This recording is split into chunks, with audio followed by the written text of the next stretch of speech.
3번, 4번, 2번. 맞지? 거기 11번에 2번 화마는 뭐야? 화마. 화재. 화재. 그 다음에 우기는 뭐야? 잘 알지? 비가 오는 시기이고, 진미는 뭐니, 진미? 맞아. 본래 막 산의 진미 이렇게 말할 때 진미. 그래서 우리가 독서 퀴즈 쪽 볼게. 자, 내 무엇에 대한 집착은?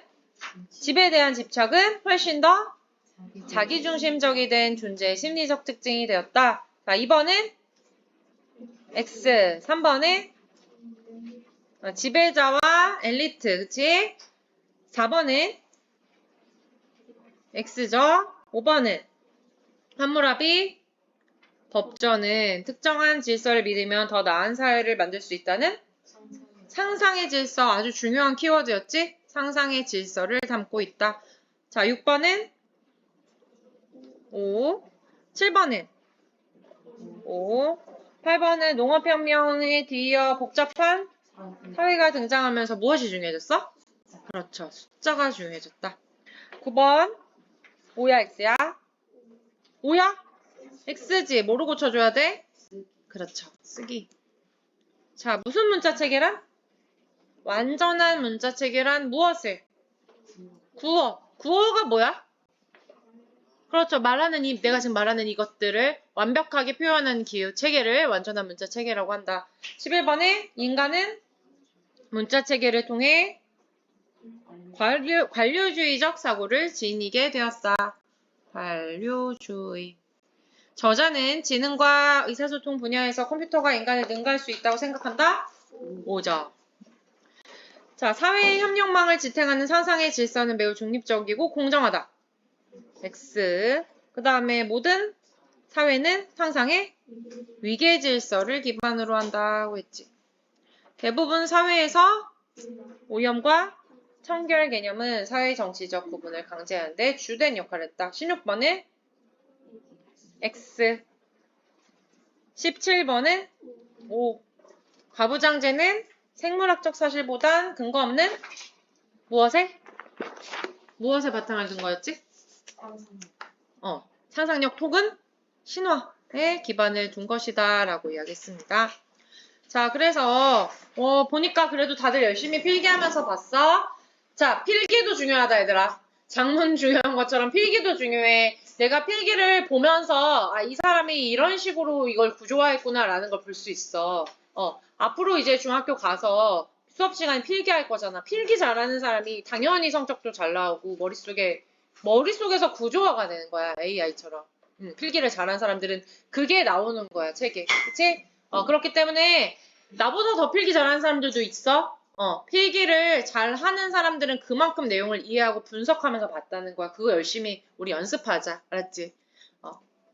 뜯어 보는 거 그리고 핵심 내용을 잘 파악해내는 연습을 계속 하도록 합시다. 필기왕 이런 거 뽑아야 되나? 초등 때 뽑았지? 뽑지 않았어? 뭐 예쁜 글씨 뭐 이런 거 줬던 것 같은. 그냥 글씨 예쁜 거야 너는? 자, 아무튼 자, 그리고 2월 중순에 저기 모의고사 보는 거 알지? 2월 셋째 주, 그러니까 설날 지나고 나서 모의고사 보거든? 그냥 본다고. 응? 여기 써있는데 14일에서 18일 사이니까 우리는 토요일 수업이니까 17일에 보겠지? 그러니까 그게 뭐 우리 삶을 정하는 건 전혀 아니지만 그래도 이렇게 우리가 꾸준히 매일매일 연습한 게 실력이 꼭 나올 수 있도록 우리가 좀 매일매일 열심히 해봅시다. 자, 일단은 우리 이번 6장은 피라미드 건설하기라고 했는데 이거는 비유적인 표현이었지. 자, 일단 여기서 지난주에 우리 농업혁명을 메인 키워드로 우리 공부했었어. 그치? 농업혁명 이후에 어떻게 인간의 삶이 달라졌는지 농업혁명을 유발 하라리 작가는 긍정적으로 봤니? 부정적으로 봤니? 좀 부정적으로 봤었잖아. 그런데 이번 장에서도 약간 부정적으로 계속 이어서 보지. 그치? 자, 농업혁명 이후에 사피엔스가 심리적으로 어떻게 변했는지를 얘기를 해주고 있는데 일단 어떻게 변했다고 하냐면 자기중심적으로 바뀌었다라고 얘기를 하네. 자, 그 근거로 들은 것은 자, 고대 수렵 채집인들은 언덕, 시내, 숲, 하늘이 다 자신의 삶의 현장이었지, 그치? 모두 다 내 바운더리였어, 그치? 그런데 농업혁명이 일어나고 나서 농부들의 삶은 비좁은 구조물, 즉 집을 만들기 시작했잖아, 그치? 그래서 집에 대한 집착이 생기기 시작했다. 그러면서 이웃과 분리되는 그런 요즘 말하는 그런 개인주의의 근원이겠지, 그치? 이 농부의 집이. 그래서 그러한 이웃과의 분리 현상이 나타났고 결국 자기중심적으로 변하게 되는 심리적 특징을 가지고 있다라고 얘기를 하면서 그러면서 이걸 바탕으로 더 인공적이고 고립적으로 변한 농부의 영역의 특징을 얘기를 했어. 그래서 자, 집을 만들었고 그다음에 목초지 그리고 곡창지대 이런 곳에 모여가지고 살았잖아. 왜냐면 농사가 잘 되는 곳에 모여 사니까 아무리 땅덩어리가 넓어도 결국에는 우리도 옛날에 어땠어? 삼국시대 때 다 한강 차지하려고 하는 것처럼 그렇게 곡창지대 중심적으로 사람들이 모이면서 자 이쪽에 되게 한 장소에 정착하는 것들이 되게 되고 그러면 삶의 영역이 축소되게 되잖아. 공간이 축소되었다. 그러나 대신 뭐는 확장되었다? 시간은 확장되었다라는 이야기를 했어. 왜냐면 사냥을 할 때는 하루 벌어 하루 먹고 살아야 되잖아. 어떻게 보관도 할 수 없고 그러니까 오늘 막 신나게 배 터지게 막 돼지 한 마리 잡아가지고 먹었다고 해도 내일은 돼지 잡을지 못 잡을지 모르는 거지. 그치? 내일은 또 나가야 되는 거 돼지 잡으러. 그치? 그러나 농업혁명 이후에는 충분히 농사를 짓고 거둬들였으면 뭐 한 며칠 쉬어도 되는 거지. 그치? 그럼 너무 좋겠지? 오늘 하루 공부 열심히 했으면 한 일주일 쉬면 너무 좋겠지 않겠니? 공부혁명을 좀 어디에 한번 예은이가 만들어보자. 그래서 시간은 확장된 거야. 쉴 수가 있는 거지, 그치? 자, 그런데 농사가 그렇다고 좋은 것만 아니다. 자, 스트레스가 있었다. 어떤 스트레스? 근본적인 불확실성이라는 게 있는 분야잖아. 왜 내 맘대로 그냥 뭐 언제나 뭐 잘 무럭무럭 잘 자라는 게 아니고 가뭄이 있을 수도 있고 홍수가 있을 수도 있고 병충해가 있을 수도 있고 그러니까 언제 흉년이 올지 언제 풍년이 올지 알지 못하잖아. 그치? 자, 그런 것들이 농사 스트레스를 주게 되었다. 그런데 결과적으로는 이런 것들이 결국에 여기서 말하는 것은 이러한 농사로 인해서 잉여 식량이라는 것이 가능해졌잖아. 그러니까 저장할 수 있는 식량. 그치? 식량을 저장할 수 있는 것들이 되면서 결국에는 대규모 정치사회라든지 지배자와 엘리트의 출현 또 문화의 원동력이 되는 역할이 바로 농업혁명 이후에 발생하게 되었다. 자, 왜냐하면은 이 거두어들인 이러한 식량을 통해서 오히려 이 농부들이 지배층에게 이걸 세금으로 바친다든지 그런 식으로 해가지고 세력을 확장시킬 수 있는 역할들을 하게 되었다라고 얘기를 하지. 그래서 잉여 식량에 수송 기술이 더해지면서 결국 마을이 형성되었다. 그리고 도시가 되고 그것이 왕궁이 되었는데 자, 뭐 잉여 식량 있고 수송 기술 있다고 그냥 뭐 도시가 되고 왕국이 되나?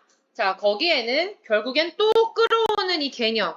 처음부터 우리 사피엔스의 특징에 대해서 얘기했던 그 허구적 개념에서 이어져 왔던 그 신화의 개념을 여기서 또 가져오지. 그치? 그 공동의 신화 때문에 결국엔 대규모 협력이 가능했다라는 맥락으로 이야기를 하고 있고, 자, 그러면서 예를 들어서 함무라비 법전을 얘기하지? 함무라비 법전을 토대로 해서 공동신화에 대한 믿음이 결국에는 대규모 협력을 가능하게 했다. 그 공동의 신화라는 것을 또 상상의 질서, 이거는 실체적인 질서가 아니라 이 사회에서 통용되는 상상의 질서다. 이런 이야기를 했고 함무라비 법전은 이렇게 이어져 있었다고 하지, 그치? 두 개의 성별과 세 개의 계급. 두 개의 성별은 뭐야? 남과 여의 차별. 그리고 세 개의 계급.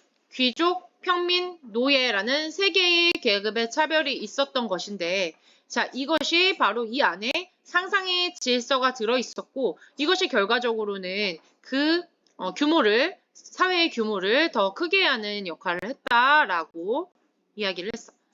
자, 그런데 이러한 상상의 질서는 그러니까 팩트가 아니지만 어떻게 보면 일종의 판타지지만 그러나 그 사회가 유지되기 위해서는 그 신화를 진짜인 것처럼 믿는 신봉자들이 존재하기 때문에 유지되는 것이다 라는 이야기를 했지. 그러니까 그 상상의 질서가 유지되는 원인으로는 신봉자주의자들 몇몇의 그 진정으로 믿는 사람들이 있기 때문에 가능하다라는 이야기를 했었어. 자, 그러면서 상상의 질서를 강력하게 만드는 요인을 세 가지로 분석했는데 실제와의 결합이라는 것은 뭐 현실적으로 있는 돌이라든지 어떤 물질, 눈에 보이는 물질들과의 결합. 두 번째는 욕망을 결정하는 것. 뭐 예를 들면 지금 우리가 여행을 가잖아, 해외로. 그치? 해외로 굳이 목숨 걸고 막 비행기 타고 여행 가는데 그것이 사실은 우리 이 사회에서 현대에서는 낭만주의, 소비지상주의라는 것으로 포장되어 가지고 마치 그것이 굉장히 이상적인 것인 것처럼 포장되어 있는데 사실은 뭐 거기서 되게 재밌는 비유가 나오지, 그치?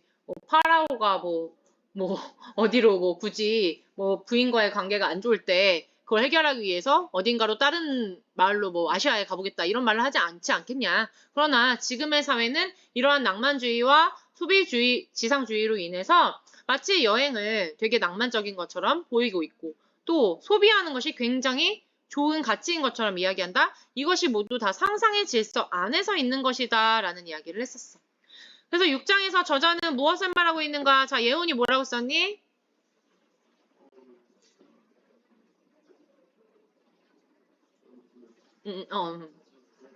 아, 괜찮아. 읽어봐.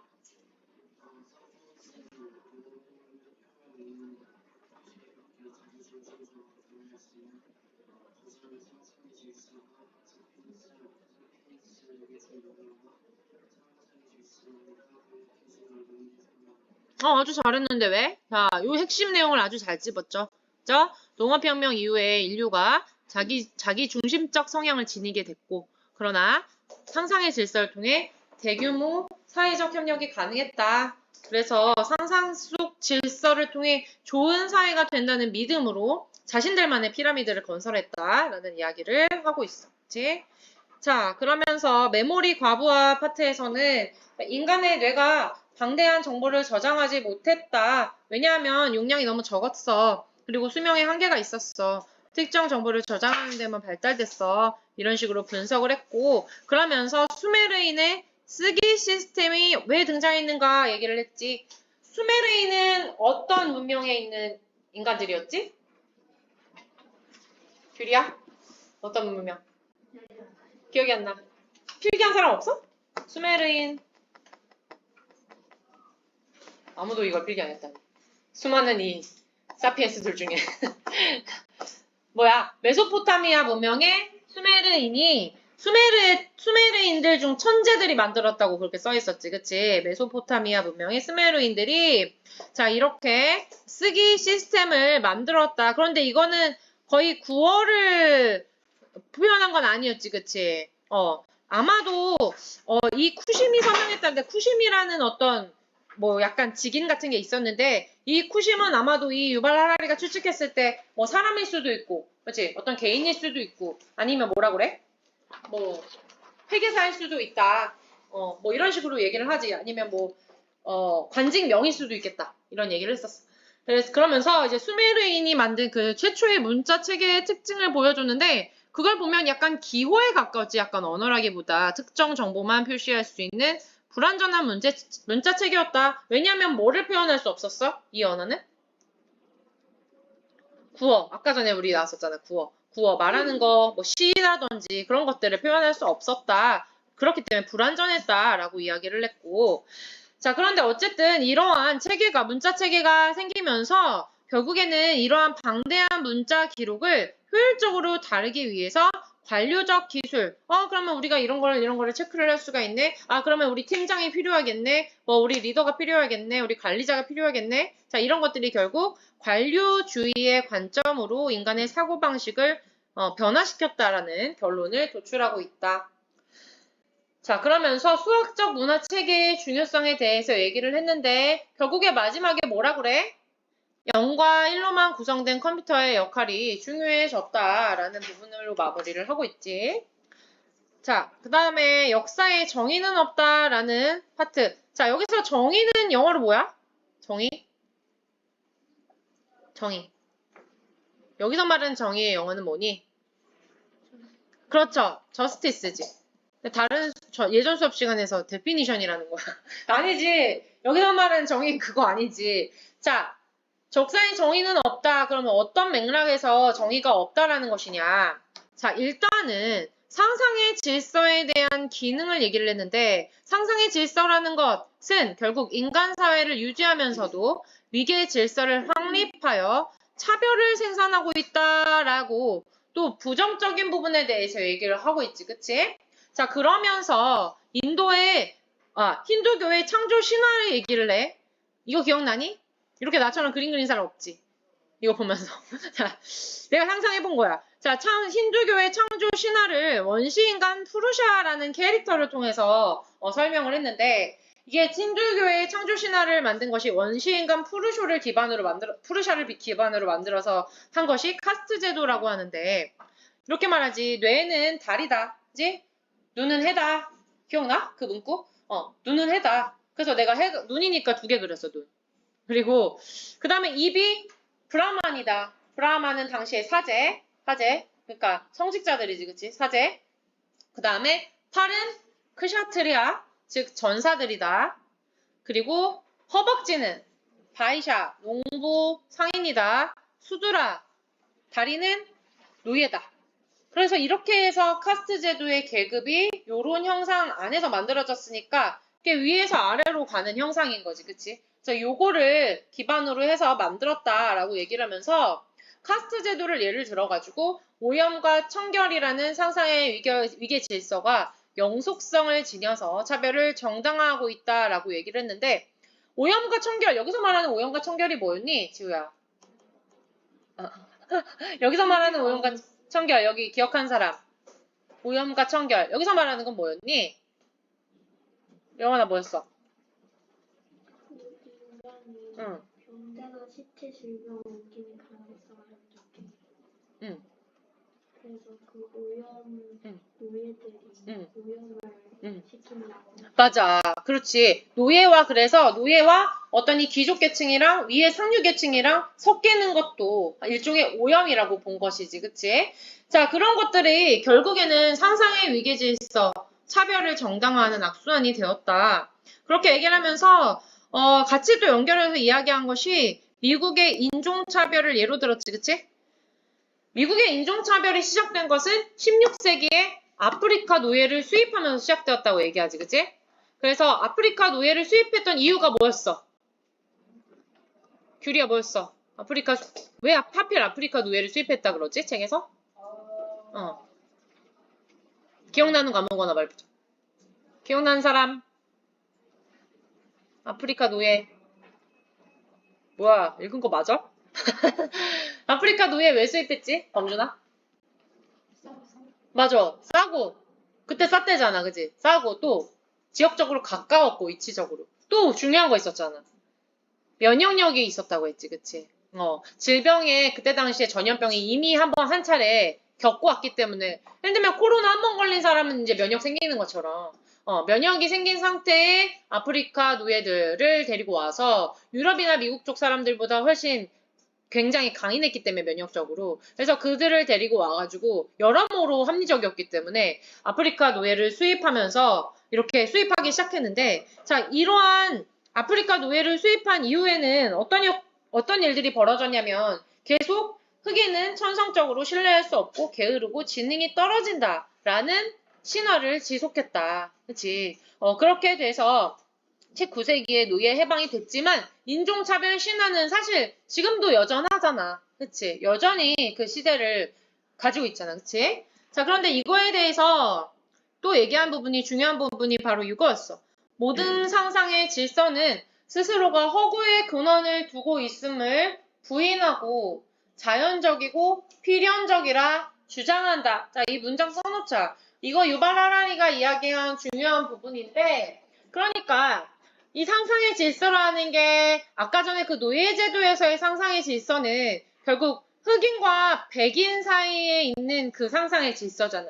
흑인은 열등하고 백인이 우월하다라는 그런 상상의 질서. 근데 사실 그것은 허구잖아, 허구. 그치? 허구의 근원을 든 것이잖아, 허구. 자, 그런데 그들은 그것이 자연적이고 필연적이라고 주장한다는 것은 그러니까 선천적이라는 거지. 그냥 원래 흑인은 노예로 태어난 거야. 원래 그게 자연적으로 그렇게 선천적으로 태어난 거야. 그러니까 노예제는 인간의 창조물이 아니고 신이 정한 것이야 라는 입장이라는 거지. 그래서 우리도 그 조선시대 때 신문제가 있었잖아. 그치? 신문제가 있었고 그러면 우리가 고전소설이나 이런 것들을 봤을 때 그런 것이 나오는데 그러니까 천민은 원래부터 천민으로 태어났다. 이런 구절들이 많이 보이거든. 그것도 역시 이러한 맥락이겠지. 그러니까 나는 원래 양반의 피로 태어난 거고 너는 천민으로 태어난 거고 그거는 신이 정한 것이다. 인간이 거스를 수 없다라는 맥락인 거지. 그치? 그것이 지금 유발 하라리가 집중한 부분이고 그 다음에 아리스토텔레스도 이거에 대해서 이런 식으로 이야기를 했어.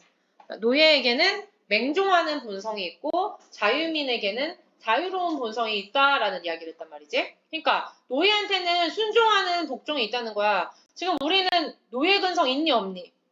있잖아. 이렇게 열심히 숙제하는 게 다 노예 근성이지 뭐야. 그치? 자유민 숙제 안 하는 사람들 자유로운 자유민의 본성을 타고난 거야. 그러니까 이렇게 바라보는 거야 아리스토텔레스가. 노예들은 그러한 근성을 타고났고 자 자유민은 자유로운 본성을 타고났다. 이러면서 이러한 신화를 지금 더 공고히 한 거지. 이러한 학자들이. 그치? 이러한 시선을 가지고 있었다라는 거지.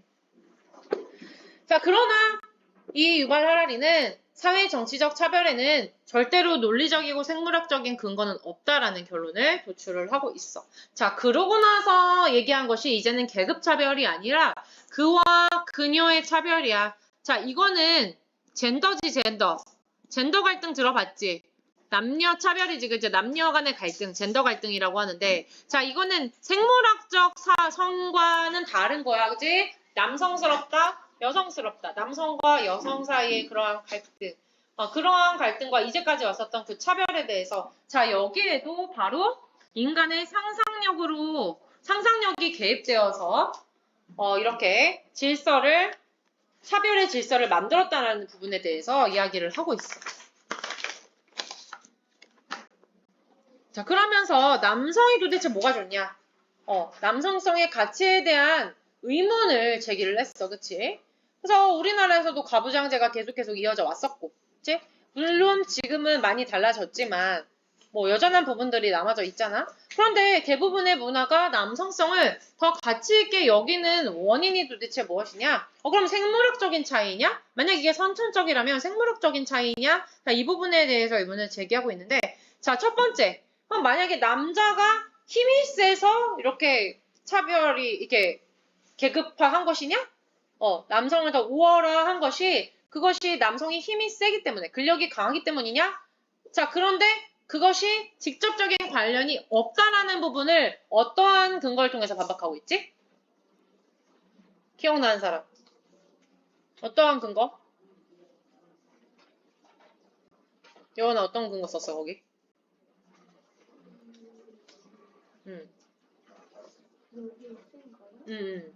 그 여자들은 남을 존중하고 다른 사람에 대해서 생각하는 게 되게 좋다고 하고 남성들은 육체적이고 물리적인 폭력을 사용하는 경우가 여자보다 더 많다. 많다고 썼어? 많다고 보는데 그런데 여기서 지금 이번에 대해서 반박하는 부분은 뭐냐면 그러면 만약에 힘센 사람이 리더가 무조건 돼야 된다고 하면 사실은 모든 지배계층도 그러면 가장 힘센 이들이 지금 우리 대통령이 돼야 되고 다 각 사회의 리더가 되어야겠지만 결국엔 어떤 오히려 엘리트들 공부한 엘리트들이 더 위에 있고 힘쓰는 사람들이 리더로 세워져 있지는 않잖아 사회 구조 자체가 그런 부분에 대해서 지적을 하고 있어 그치? 자 그래서 사실은 여자가 육체적인 노력이 근력 때문에 남성이 더 우월해야 한다면 그러면 여자들은 힘쓰는 곳에서만 배제되어야 되잖아. 그러나 육체적인 노동이 필요 없는 그런 분야에서도 여자들이 철저히 배제되어 왔지 지금까지. 그치? 각 사회의 리더들이라든지 그런 부분들. 자 그것은 결국 근력과는 상관없다라는 이야기를 하고 있고 이번 공격성 같은 경우에도 동일한 맥락으로 이야기를 하고 있어. 그치? 동일하게. 오히려 군이 민간 관료 밑에 있었던 시절이 더 많았다. 그치? 우리도 지금 군인이 위에 있니? 정치가 위에 있니? 결국 정치가 위에 있잖아. 그치? 그렇게 치면 완전 장군이 형상 모두 리더여야 되는데 그건 아니잖아. 옛날에도 그랬잖아. 우리 조선시대 때도. 왕이 있었고 그 다음에 군이 있었잖아. 그치? 자, 그러한 예를 들어가지고 반박을 하고 있어. 자, 그 다음에 진화를 통해서 남녀가 다른 생존 전략을 발전시켰다라는 이론이 잘못된 가정으로 얻은 결론이므로 문제가 된다는 점을 설명을 하고 있는데 일단은 여기서 또 지금 재밌었던 게 뭐냐면 만약에 석기시대라고 했을 때 사냥을 나가야 되잖아. 그러면 남자는 더 경쟁적이고 막 사냥 잘하고 앞서서 선봉하고 이런 사람들이 있었을 것이고 여자 같은 경우에는 물론 그 시대에서도 만약에 내가 석기시대야. 근데 나는 저렇게 임신하고 저렇게 아이를 낳고 막 저렇게 집안 살림하고 그러고 음식 만들고 그러고 싶지 않아. 나도 같이 사냥할래. 만약 이렇게 나갔어. 내가 여잔데. 그럼 나갔어. 그러면은 내가 임신을 하겠니 안 하겠니? 출산을 하겠어 안 하겠어? 그럼 난 안 하잖아. 그러면 나는 아이를 생산하지 않으면 이런 나의 이런 리더십이 넘치는 이러한 유전자는 살아남아 못 남아.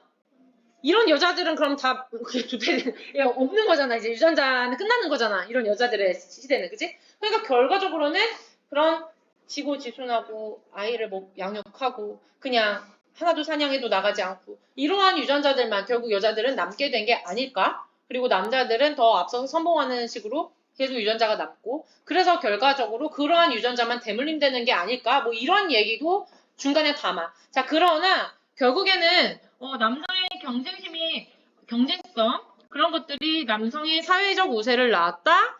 하지만 반박으로 나온 게 나 이게 완전 딱 들어맞는 건지는 잘 모르겠는데 어쨌든 코끼리와 보노보 사회를 예시로 들어. 그래서 코끼리와 보노보 같은 경우는 암컷 네트워크가 되게 강하다. 그러니까 아이들을 낳고 출산하더라도 그들의 네트워크가 굉장히 강해서 그 네트워크를 통해서 오히려 수컷을 통제한다. 이런 식의 반박을 얘기를 해.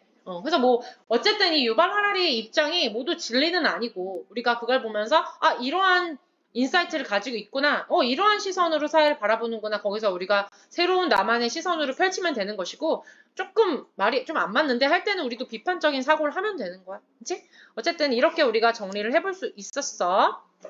그래서 이제 우리 교재에서 154페이지, 155페이지에 우리가 봐왔던 부분 중에 발췌한 문단들이 있거든. 요거를 지금 보고 옆에 개념 노트북으로 빈칸을 쭉 채워보도록 하자.